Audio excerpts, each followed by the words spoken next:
Hi, guys! Today we'll be recapping a story called The Little Lady Behind the Scenes. Please like the video and subscribe to the channel. It helps us a lot. Enjoy! Our girl was not involved in any accidents, so Truk-kun is not to blame for anything, and all she did was proofread the novel her friend wrote till she fell asleep. But all of a sudden, she woke up in the body of a cute little pie with pink hair, Lillian Blanchett. The body she transmigrated into had been bedridden for months, so she used that chance to ask questions and gather information, while pretending to have lost her memory, confirming that she is within a reverse harem romance fantasy novel. And no, Lillian is not the female lead. Instead, it is her very gorgeous older sister, Julianne Blanchett, popularly known as Leah, who has the same pink hair as her and graduated first from the elite Deepening Academy. Pretty and intelligent. In this novel, Leah has 4 male friends who have all been in love with her for 5 years, way back to their days at Deepening Academy. The male lead is Robin Cleone, and while he was kind to Leah, he is truly a scumbag since as soon as they married, he began to dislike and ignore her, not to mention that he is seeing other women. Lily is adamant about not allowing their marriage to take place, so when Robin pays a visit today, she stays by her sister's side, appearing bored while she listens to this trash asking Leah for a favor. Robin states that his father would not make him the heir until he was engaged, so he asks Leah to be his fiancée temporarily. What? Not even a life or death issue? Boy, deal with it on your own! He even says that Leah only needs to remain at his house, which makes Lily uneasy because this is exactly what happens in the novel. After Lily mulls over her sister Leah's decision to choose Robin in the book, she comes to the realization that Leah's fixation on first must be the reason. Leah is the first in her class, and Robin is the first to propose. But now that our baby girl is here, that will never happen. So Lily begins to cry and is afraid that they will no longer be living together after she is engaged, causing Leah to panic and hold her little sister. Aww, Leah's a sweet sister. Following that, Leah turns down Robin's request, and before Robin has a chance to convince her, Lily starts acting as if her head hurts, prompting Leah to rush to see a doctor. Our sweet pie's plan today is a success, and she intends to block Robin every time he tries. Now that they're alone, Lily can't help but be captivated by her sister's beauty and her green eyes, unlike hers, which are gray. The story didn't go into detail about Lillian, so she doesn't know much about herself. Now that she thinks about it, Julianne has lost her actual sister, and she is simply an imposter, leading her to apologize to Leah. For fear that everyone will believe she has gone mad, Lily cannot confess that she isn't the real Lillian, so all she can do is smile bittersweetly and promise to be a good sister to Julianne. Then the siblings decide to play hide and seek, and while Lily is hiding, a handsome man spots her. Lily recognizes him as one of the 4 male leads, and this guy was one of the smartest students at the academy, but of course, second only to her sister, Julianne. He fell in love with Julianne at first sight and stayed by her side until Robin took her. His name is Michael Evans. He looks cunning yet charming. Lily pouts and says she's not allowed to talk to strangers, but not until Michael presents her with a package of muffins. They're now in the sitting room, and our girl is joyfully eating the muffins, but she has a problem. Julianne is strict about her sweets intake. Michael tries to take Lily's side by encouraging Julianne to let her sister eat, which is a plus for her, but not until this guy smiles and offers Julianne her favorite chocolate muffin. Lily snatches it because despite being only 8 years old, she possesses the mind of a 20-year-old, and she will not allow this guy to use a muffin to win over her sister.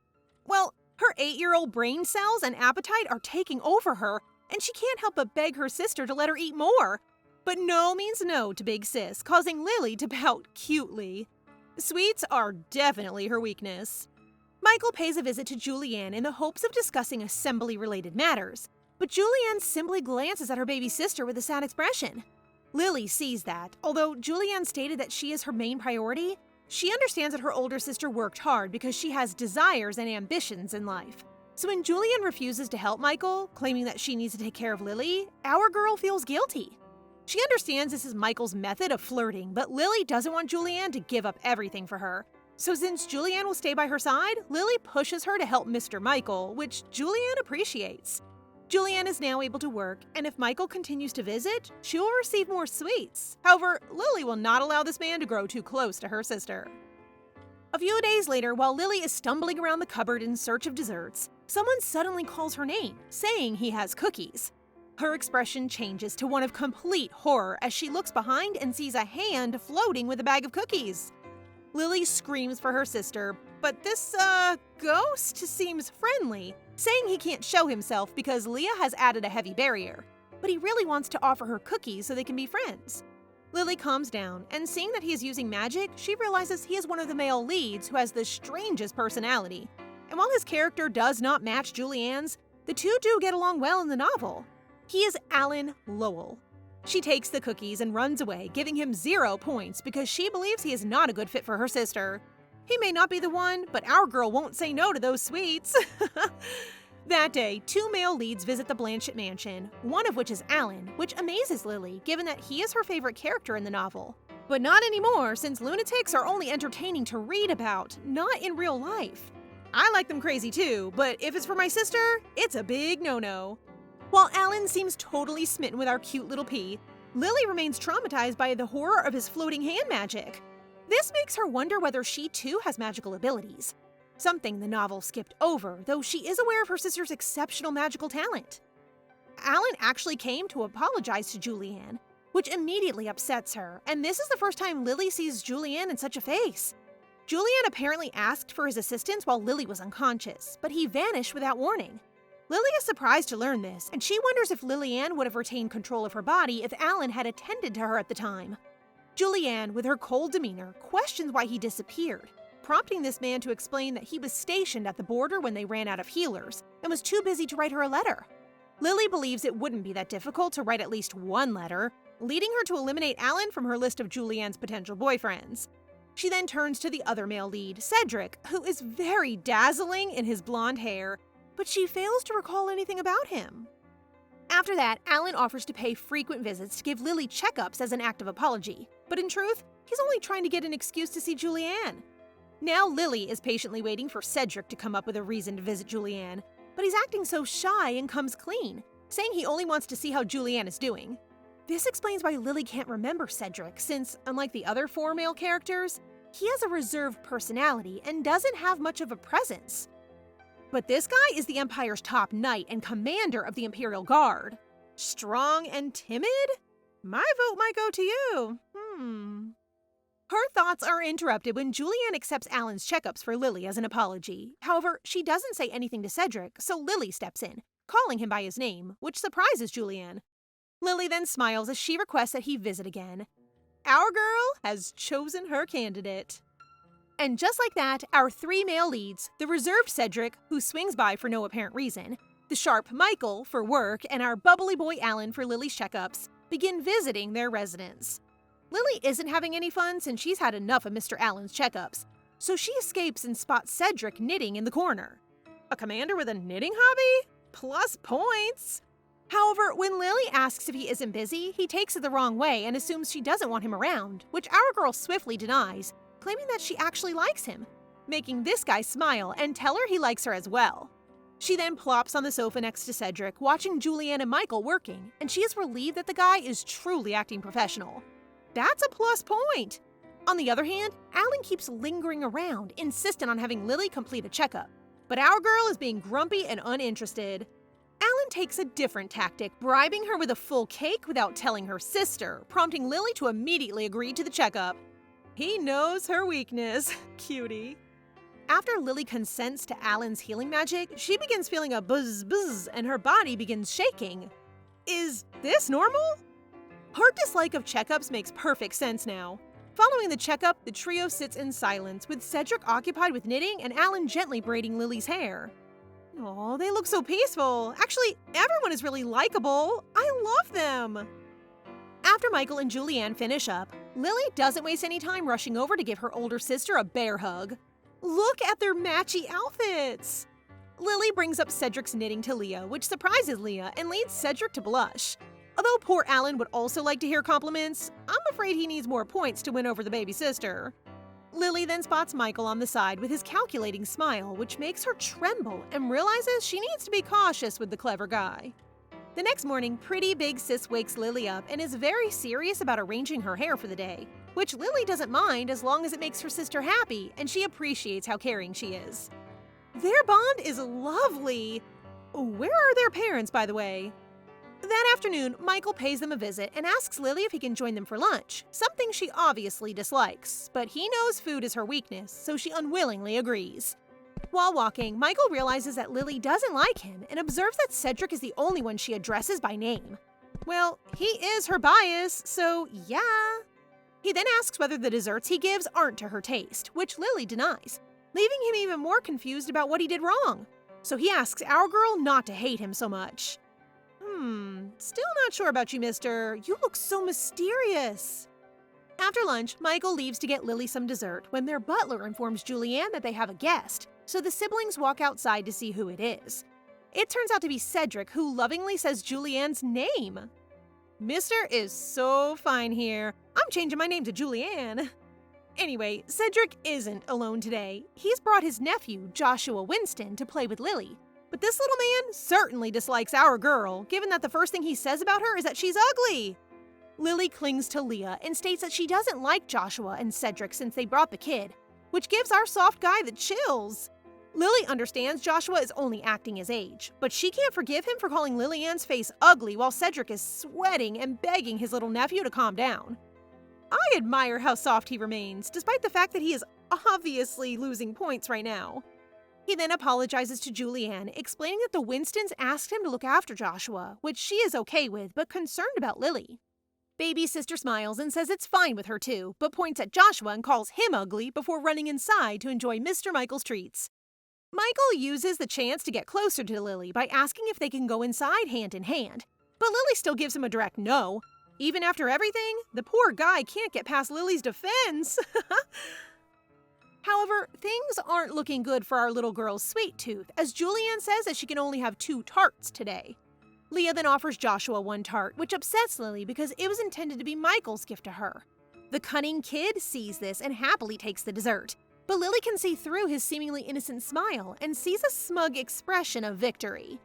Leah notices Lily getting angry at Joshua and reminds her that sharing is good, but Lily throws a tantrum because Joshua is just teasing her. This causes Leah to sigh and call her by her first name instead of her usual nickname Lily, which breaks her little heart and leads her to sniffle. Lily has no choice but to use Michael, so she sweetly asks him whether he got all of the tarts for her before calling him by his name, which surprises everyone. Michael looks very proud and recognizes what Lily is up to, so he confirms that he bought everything for her, which is the response Lily is looking for. He now has 10 points from our girl. Next, Lily informs Joshua that if he wants more tarts, he must call her pretty, which causes him to get shy and scream that she's ugly. Since the tarts are hers, Lily discreetly takes them away, claiming that Joshua can't have them anymore, prompting Leah to scold her for her attitude. But Michael advises her that grown-ups should not interfere with how kids play. Lily takes a bite out of the dessert and realizes that Joshua's jealousy is working to her advantage. She offers him another chance to be honest and promises him that he can have all the tarts. Well, kids love sweets, so despite his pride, this child loses the game and blushes awkwardly, complimenting Lily on her beauty. She's so petty, and I don't mind since I'd be the same way if I ever got a second chance at being a kid. Lily is so pleased with the results that, as promised, she offers all of the tarts to the poor boy, leaving her sister to sigh on the side. Just then, the always cheery Alan arrives, surprising everyone. But because Julianne is occupied working with Michael, he approaches the baby's sister instead. But Lily shoots him a look that he immediately recognizes.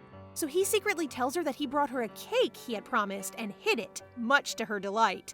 Plus points for Alan. After Alan sees that Cedric has brought his nephew along, he asks Joshua to step aside so he can cast healing magic on Lily. However, being a curious child, Joshua refuses to listen and continues to stand near them. Oh, look at how innocent he looks. After this, Lily gets the itch to tease Joshua once more, and this time she uses her meme-serious face to make him back away from her because what's about to happen to her is going to be so horrible and painful, causing Joshua to shiver in fear and look at Alan to confirm if it's true.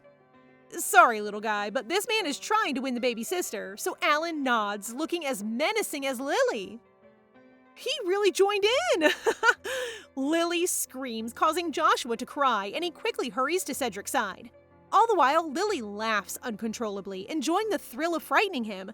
Alan feels embarrassed to be part of Lily's schemes, while Big Sis is visibly concerned for her.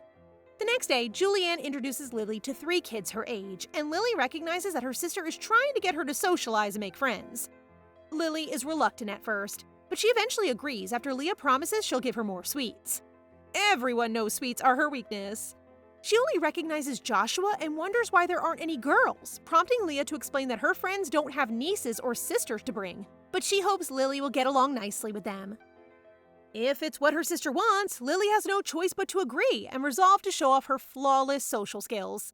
She gets her own harem without even realizing it.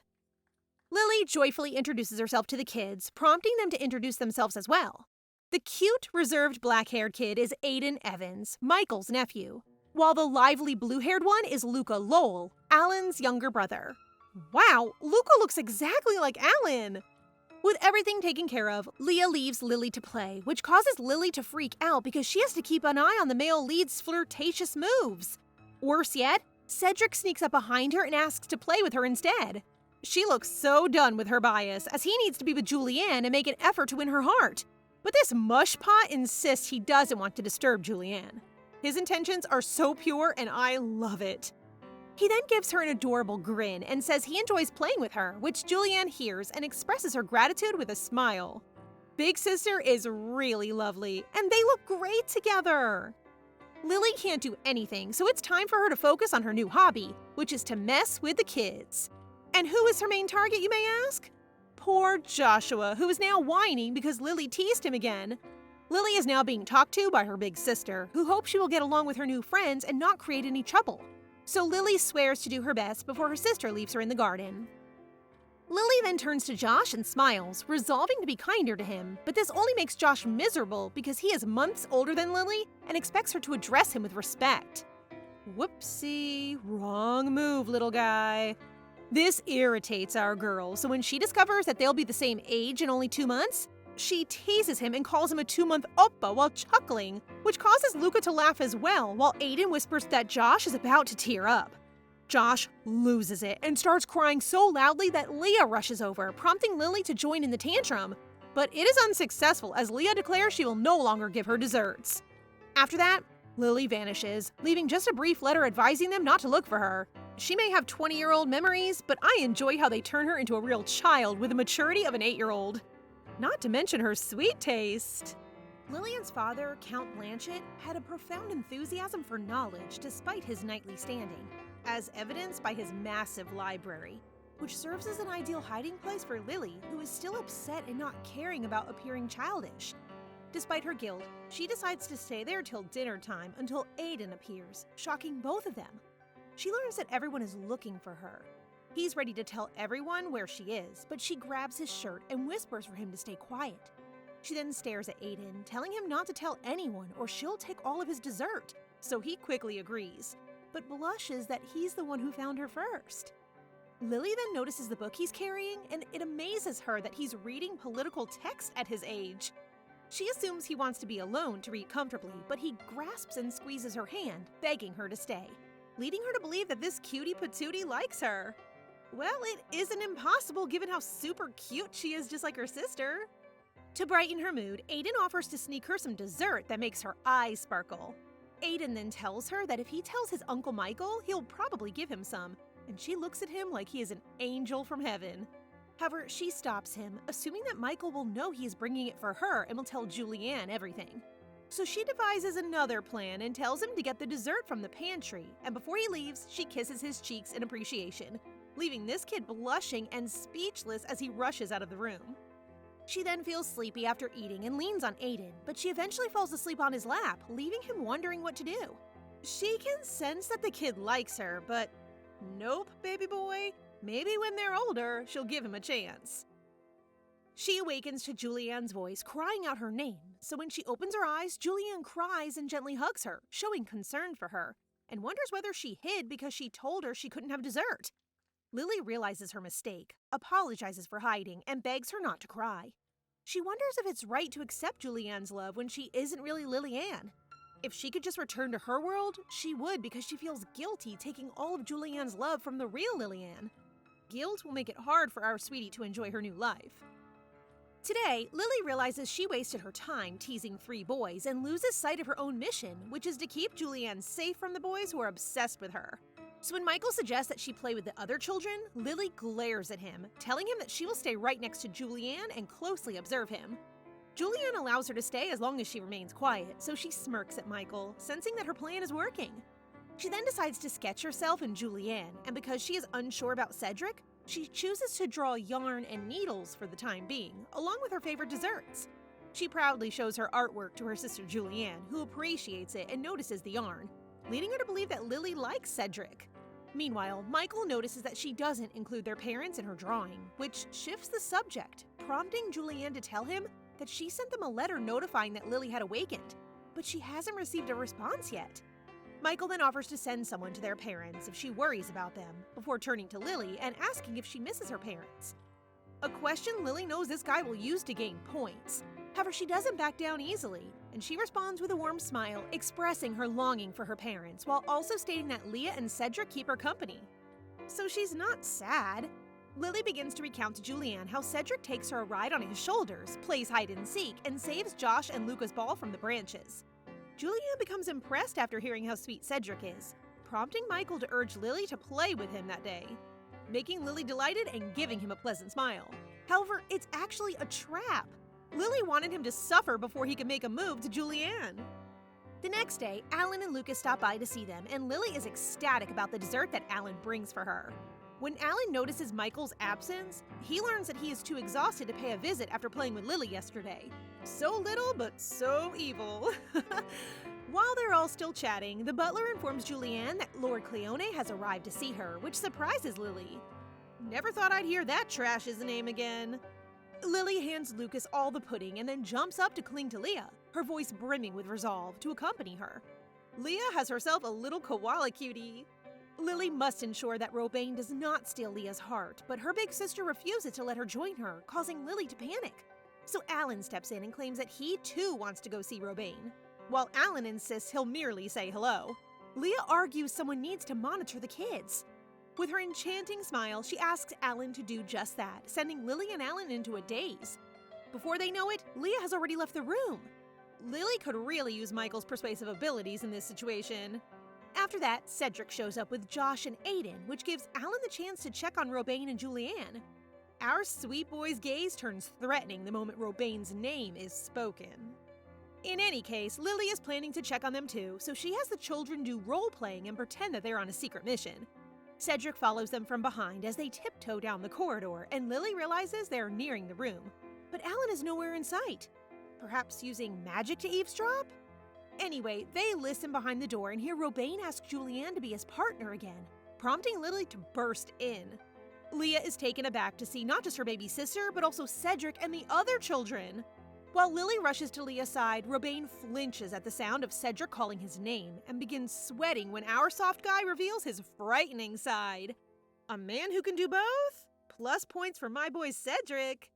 Robaine then gets to his feet, tells Leah he'll simply write her a letter, and then he rushes out the door. As he should.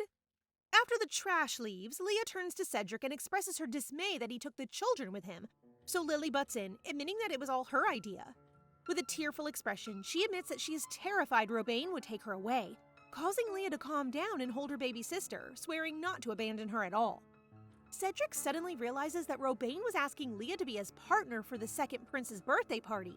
So even though he's red as a tomato, Cedric seizes the chance to ask Leah to be his partner instead. The confidence! Now that's how you properly ask someone out. After seeing Cedric chase the trash away, Lily decides to lend him a hand and wishes Leah would choose Cedric. But Leah is on the fence because Robaine asked first, which makes Lily frustrated, and she immediately declares that she dislikes the guy. After Lily glares at Cedric, desperate that he do something, Cedric suggests that they bring the children to the banquet since they are allowed, an idea that wins Julianne over. Yay! Oh, I almost forgot about Alan. This guy was actually teleported into a different room. He was unaware that Leah had cast a spell on their house that would direct him to the basement if he used teleportation spells. It would be awesome to see Leah use her powers. Everyone takes a seat, and Leah remains confused as to why Robaine is so despised. The room falls into a dead silence as she remains oblivious to how nasty that guy is. goodness gracious, choose from the three. Anyone but Robane, please. Anyway, the kids are now enjoying their pudding, but Lily is upset because she has less pudding to eat with Josh around. Leah notices this and asks why Lily keeps arguing with Josh, even though she seems to get along with Luca and Aiden. That's because the more you hate, the more you love, sister. However, Cedric is certain that Joshua does not despise Lily because he usually gets up early to prepare whenever they plan to visit the Blanchett home, which makes the young man blush, while Lily smirks now that she knows Josh has a crush on her. They then discuss the banquet, and Alan decides to bring his little bro with him, while Aiden wants to go as well. So Leah assures him that Michael will definitely allow him. Aiden then offers to give Lily his pudding, which she gladly accepts, mentioning that she prefers kind people, making the sweet boy blush. After hearing that she likes caring people, our Zundere boy decides to give her a pudding as well. Such cuties. Then Lily asks if she needs to dance at the party or wear a fancy dress, which causes Leah to pause and fret because she does need a dress for her first banquet. And so, the fitting process begins. Lily looks lovely in red, pastels, and even green, yet Michael and Julianne aren't satisfied yet, even after hours. Leah then calls the owner, Madame Duell, and the three discuss business. Finally, after what seems like an eternity, they're done, and Leah is overjoyed that Michael helped out, while also praising Lily for enduring it all. Their interactions are always so adorable. The banquet day is here, and our precious sisters are absolutely glowing in their matching dresses. Julianne looks really extra stunning in her off-the-shoulder dress with her hair tied back, while Cedric seems more charming with his hair pulled back. But those buttons, sir, are holding on for dear life. Leah moves closer to the now blushing Cedric to fix his hair, which Lily enjoys seeing. Then Alan and Michael arrive, and as expected, their jaws drop when they see Julianne, while Lily meets the other children in adorable suits. They're waiting for the Emperor to deliver his speech, but Michael feels he will not be present because it is the second prince's birthday after all. Because of this, Lily starts to question whether the second prince is being unfairly treated. All she knows is that he is roughly her age, and the novel makes no mention of him whatsoever. Regardless, Lily is uninterested because she only craves those palace-dazzling desserts with all her being. Cedric smoothly lowers himself to one knee, and with a tender kiss on Julianne's hand, he extends an invitation for a dance, which she joyfully accepts. My guy is stepping up his game. Let's go! What about the other two? Alan sighs in defeat as Michael maintains his typical smile, but he is definitely breaking within. As Cedric and Leah walk to the center, Lily gestures at her, assuring her that she will not cause any problems. She is so happy for her big sis, and so the food venture of Luca, Aiden, and Lily begins. However, she overhears Michael and Alan bickering about who would monitor the children, but Lily knows they're desperate to see Cedric and Julianne, so she decides to sit on a chair, swearing not to leave so they may spy on the two. After the boys leave, Lily discovers Josh isn't around and learns from Luca that he stepped outside to get some fresh air, which enrages her and prompts her to go get her frenemy. Lily goes outside to find him, and when she does, she reaches out to grab his shoulder. To her utter shock, though, it turns out to be a grumpy, stunning young boy with crimson eyes and white hair, not Josh. After realizing the child is the notorious second prince, she promptly presents herself as the second daughter of Count Blanchett, Lily-Anne. However, she doesn't have time for this because she needs to find Joshua before the grown-ups return, so she says her goodbyes before the prince can say anything else. As she takes off, the prince can do nothing but watch. He looks charming and adorable. Are you part of Lily's harem, little guy? After all her rushing, Lily still hasn't found Josh, and it has only just struck her that she could have left him alone since Josh is the one who's going to get into trouble. She collapses to the ground as Josh jumps down the tree, and gosh, he looks like a prince with those blue eyes and curled hair. Josh, Aiden, or Little Prince? I cannot choose yet. When Lily finds out that Josh heard her from the tree, she becomes even angrier and smacks him on the head before dragging him inside. Look at him getting dragged! After Joshua gets to his senses, he yells at Lily, prompting our girl to yell back. But she notices the poor boy shivering, likely traumatized by her pranks, so she calms down, soothes his head, and apologizes. However, their once-in-a-blue-moon sweet moment is cut short when Aiden appears with a plate full of her favorites, so she turns her attention to him, leaving Joshua behind. The dance ends, so Julianne and Cedric return to the group, and Lily greets Big Sis with a hug. At the same time, Cedric's new tie has Alan staring, while Lily figures out that his poor buttons must have popped off when they were dancing, so they covered it up with a tie. Cedric blushes and looks away as he states that his suit is outdated, while Julian likewise blushes and explains that they had fixed it. Their flushed cheeks and the whole lovey-dovey vibe make the two unlucky guys feel defeated, as there are clearly developing feelings between the two. I don't know what to say other than thank you, muscular chest, for helping our shy guy Cedric. After a few days, Lily is now hanging out with Aiden in the library again because she wants Julianne and Cedric to have some time alone now that Michael and Alan aren't around. She knows the male lead's goal is to marry her sister, so she wonders if Aiden wants to marry her, making the innocent boy blush so hard. Lily then informs him about her ideal man. Well-off, strong, intelligent, and able to provide for her sweet tooth every day, before she collapses into the floor for an hour of sleep. Girl is preparing her husband! Can't wait for them to become teens. An hour later, she joyfully returns to her big sis, but she freezes when Leah questions whether there was anything she did wrong in the Imperial Palace, as she now had a letter from the second prince. Lily reads the letter, and it appears that the second prince simply wants to apologize for his rude behavior the last time, and as an apology, he invites her to his palace. However, Lily is taken aback when she sees the prince's name in the letter as Carlisle Evans, which shares the same last name as Aiden, implying that Aiden is royalty. Aiden explains that he is unfortunately far down the succession line because his father is just third in the line after the second prince. Lily is still in disbelief that she's been playing pranks on a royalty and now believes Michael's claim that he's a Grand Duke. Regardless, Leah gives Lily the option to decline the invitation, which makes Lily ponder how difficult it would be to go because she knows the prince is charmed by her beauty. However, her logic goes out the window when she thinks of the Imperial Palace's luscious desserts, and she ends up going just for the desserts. Suddenly, she sees Aiden grinning, the same expression that Michael wears when he's annoyed. Indeed, their blood is identical. Aiden wants to tag along, and Lily senses that he's jealous, but she figures it won't be a problem to have him join since Aiden is so mature. Or so she thought. Because when she arrives at the palace, the tension between the two cousins is palpable. Carlisle diverts his focus to Lily, but every time he attempts to talk, Aiden cuts him off, which irritates the second prince. Lily scolds Aiden while bluntly informing the prince that she just wants to eat the palace desserts, prompting Carlisle to declare that she is free to visit as much as she likes. Of course, our girl does not want that, so she requests that he send them to the Blanchett house, which the prince blushingly refuses because he will not be able to see her. Such a smooth talker for a 10-year-old, making Lily suspect he's 30. Lily is fed up with these kids having crushes on her and now blames Cedric for bringing Joshua to their house, as she now has her own reverse harem. I like that she's aware of this. She proceeds to tell the prince straight out that she is 8 years old and her heart only belongs to sweets. Plus, she already has a lot on her plate after the banquet because many admirers continue to send Julianne proposal letters, which she hides away every morning. After the prince's crafty suggestion that they become friends, Lily is about to respond negatively, but her dislike vanishes when Carlisle offers to send her desserts weekly. And just like that, they're friends. She smiles and hopes the three of them will get along, but the two are only exchanging death glares as she eats her sweets. Forget the boys, this girl would marry her dessert if she could. Lily is now living the dream because Carlisle, as promised, sends her desserts every weekend, and Leah, unable to turn down the second prince's generosity, invites the kids to eat with Lily.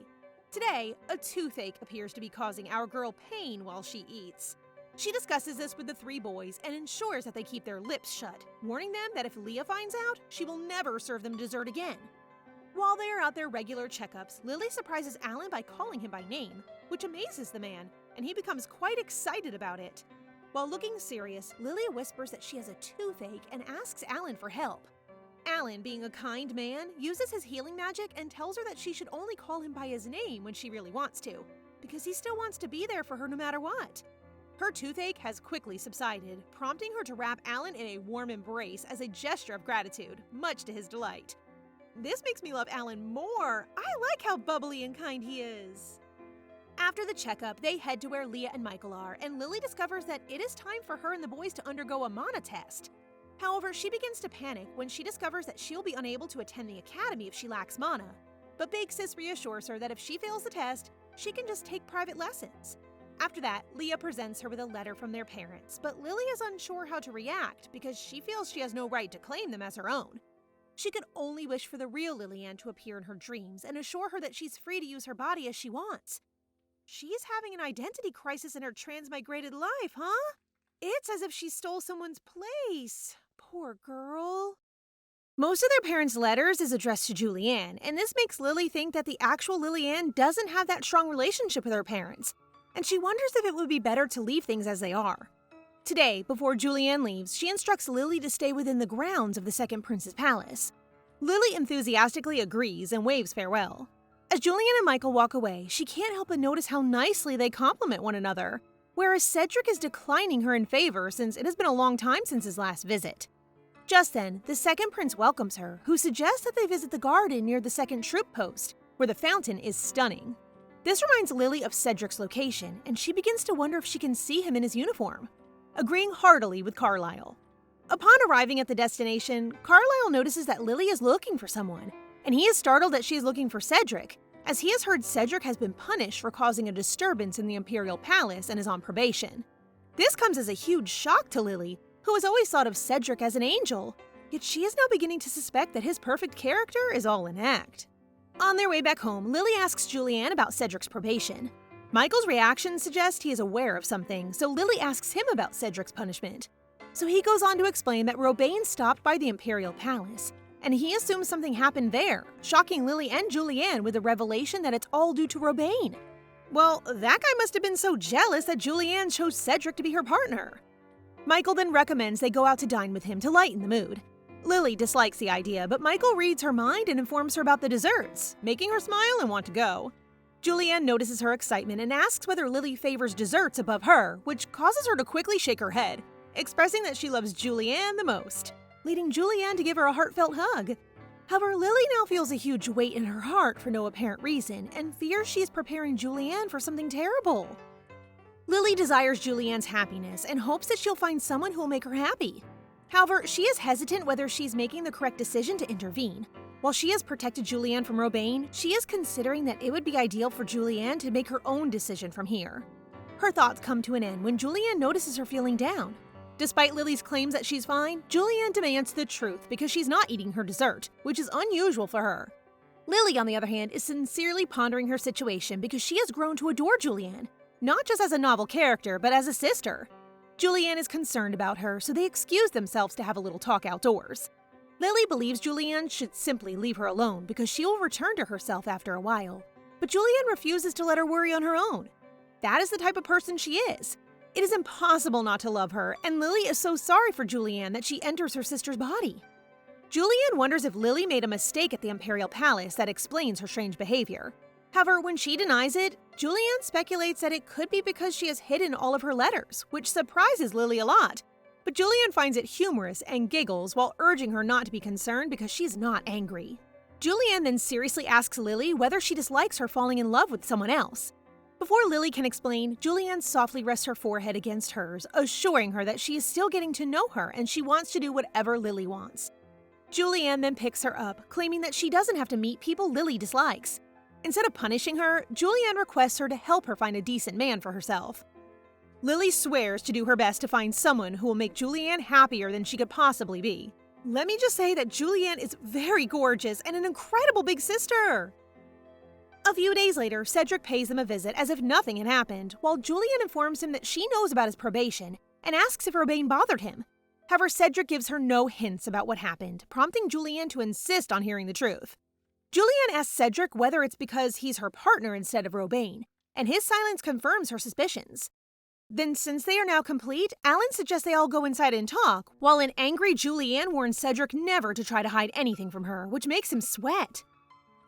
The grown-ups have begun talking about Robain, but before Cedric can tell his side of the story, the two boys already know it's Robain's fault and begin to list how the guy has an inferiority complex, selfishness, and an extreme case of victim mentality.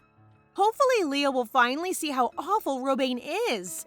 Then Cedric shares that Robain was the one who approached him initially, something he was fine with until Robain began trash-talking Leah, the details of which Cedric is unwilling to reveal. Lily, who has been observing them, guesses that Robain must have told some dirty jokes or some bad rumors about Leah. How could this man become the main lead again? Cedric goes on to explain that he only scared Robain by drawing his sword and saying a few words, but Alan can already imagine Cedric pointing his blade at Robain's throat. In response, Leah expresses her concern, stating that as a commander, he shouldn't have drawn his sword, but our gentleman here gives her a determined expression, declaring that he will do it again even if he has to go back in time. Spying from behind the couch, Lily becomes captivated as she realizes the deep bond between the four grown-ups. She then sits down on the couch and asks Aiden if he knows how to use magic, turning serious as she imagines how wonderful it would be if she, Josh, Aiden, and Luca could all go to the academy and have the same friendship as Julianne and the boys. The day for the mana test has arrived, and Lily and Julianne are the first to arrive, followed by Michael and Aiden. The energetic Luca has also arrived, but Julianne does not see Alan with him, prompting this dorky kid to realize that he has lost his brother, which is bad news for everyone, because who knows if Alan will ever find him given how bad that guy is with directions. Love these dorkable brothers. Anyway, Lily is now frightened, worried that she'll be the only one who fails the test, despite Big Sis's assurances. It is now Lily's turn, and the three examiners are quite kid-friendly, so the first one examines her up close and then backs up, appearing puzzled. Next, they loosen up her mana, but the result is unusual. Last, they urge Lily to focus her power on her finger, but the examiner retreats with a confused look. After that, they escorted Lily out of the room, and our girl is going insane as she is convinced she failed. Bet, her powers are too much?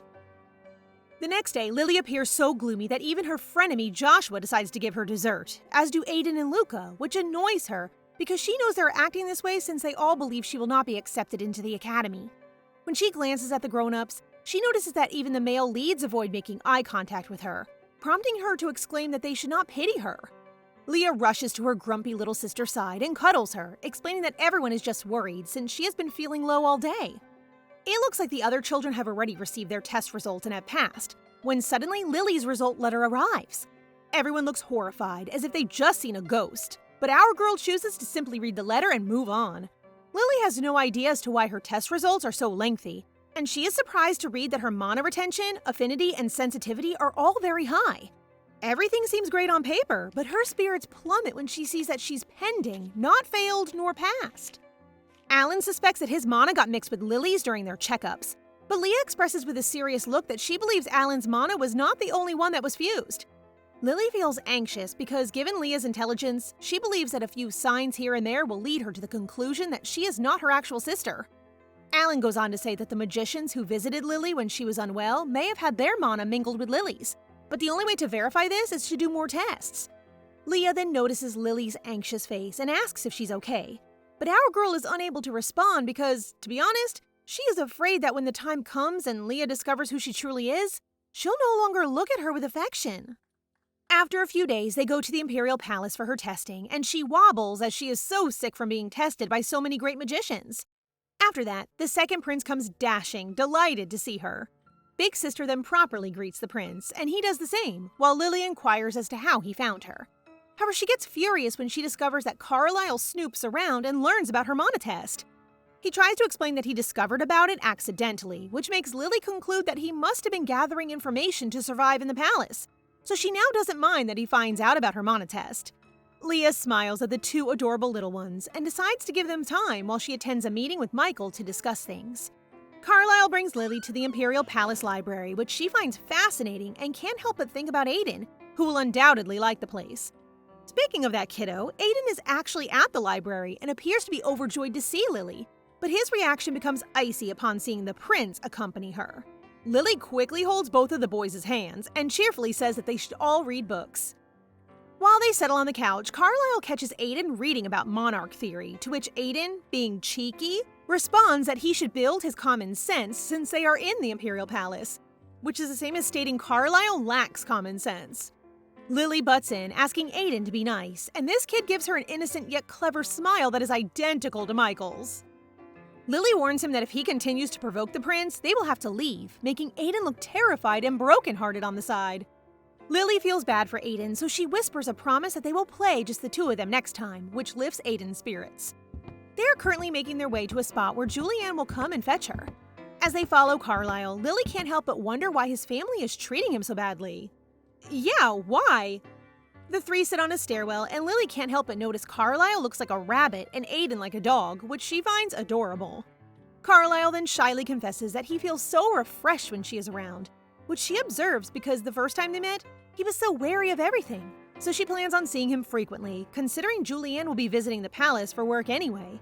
However, she cannot say anything right now because she can sense Aiden's irritation behind that cute smile. What a cute love triangle! She chooses to change the topic and asks Carlisle if he can join the academy, to which he responds that he cannot, but will if Lily wishes. She believes that may not be possible, but she does mention that she has other friends, Joshua and Luca, and that it would be wonderful if the 5 of them became friends. Just then, Leah joyfully shows up and hurries up to her younger sister, but she trips and falls, giving Michael the chance to catch her. That was a very smooth move, sir, but if you turn to your side, you'll see the sister cursing at you. Julianne and Michael are now blushing while Lily is boiling with anger, which Michael senses and lowers her to level. Knowing how much Lily loves her sister, he sincerely points out that he is not trying to take Julianne away from her, and while extending his hand, he asks Lily not to hate him too much, to which she agrees while sulking. I feel sorry for Michael since Lily disliked him the most. Give this man a chance. They're about to leave when she notices Carlisle looking lonely on the side, so she goes over to say goodbye. However, Lily is worried about leaving her sister with Michael, so she tells Aiden a lie, informing him that if Michael marries her sister, they'll be unable to marry someday. This makes this little kid even more motivated and becomes her accomplice in preventing Michael from making a move on Julianne. Lily then surprises the prince by patting his head, thanking him for playing with her, and promising to return next time so they can continue exploring the palace.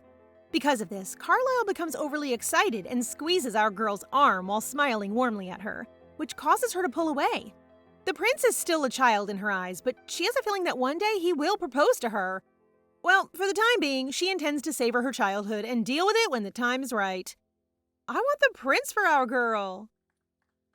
Days later, the gang decides to go on a trip, and Lily notices that Aiden has been staring at her with his adorable eyes, implying that she should commend him, but she can't think of anything to compliment him on. Anyway, when the 2 male leads hover close to Julianne, Lily observes that our beloved Cedric appears to withdraw to tend to the kids, so she chooses to hold his hand to prevent him from falling behind. As Luca leaps on his back, Joshua takes hold of his other hand, and look how precious Cedric appears surrounded by all those little ones. I adore the other male leads, but Cedric has won me over with his love for the kids. This does not look good for Michael, so he takes advantage of Lily's weakness and invites her to a dessert shop, which all of the kids agree on except Aiden, so Lily grabs his hand. This makes Lily realize that Aiden wants her to praise him for his best efforts to get in the way of Michael and Julianne. Lily, sweetie, it's very wrong of you to assume Aiden is merely showing you puppy love. Now Michael has gathered all of the children and they are all heading to a dessert shop, while Julianne advises him not to pamper the kids too much. Lily maintains an irritated expression while holding his hand, but she gives him 5 points for his effort to win her over. Yay! Michael gets points! They have arrived at Lily's Heaven. What else but a place filled with expensive and mouth-watering treats? While Lily proceeds to select the desserts she prefers, Aiden selects the same dish for himself, stating that he likes whatever she likes. He then reminds Lily of her promise to play with just him and wishes they could fulfill it now. But given that they are outside, she gets the sense that the grown-ups will be worried if they disappear. This crafty young man simply smiles at her, implying that he already has a plan in mind and is making Lily uneasy.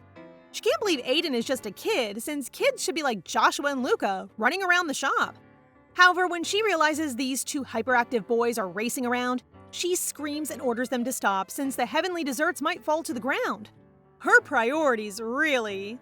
The owner laughs and notices that Lily resembles her sister, which is new to Lily, so the owner reveals that Julianne used to come to her shop when she was still in the academy. Aiden then suggests to his Uncle Michael that they stop by the flower shop as well, because he notes that the roses in the Blanchett mansion are already wilting and believes Julianne would love it, to which Michael agrees. On their way to the shop, Luca and Joshua are about to run and race when Michael grabs their little arms and instructs them to hold his hand while walking. Now that Michael is busy with the troublemakers, Aiden smiles and invites Lily to join him to look for flowers alone, which surprises our girl here, who realizes that everything is part of this kid's calculating plan. Such a mini Michael! Scary but cute! The 2 are now enjoying the flowers, and seeing Aiden's radiant smile makes Lily want to compliment him, saying that he's as pretty as the flowers. Aiden shockingly knows all the flowers Lily points at, making her think he could be a great flower shop owner. This makes Aiden smile, and he casually mentions that it would be good to have a flower store to run with her. almost making Lily fall for him. He then asks her to choose a flower she likes, but before she can choose one, Joshua walks out of the flower shop and beats him to it, since this guy has already chosen some pink flowers that match Lily's hair color. Lily smiles broadly as she thanks Joshua, who is now blushing and looking truly adorable. Step up your game, little man, as your rivals are smooth talkers.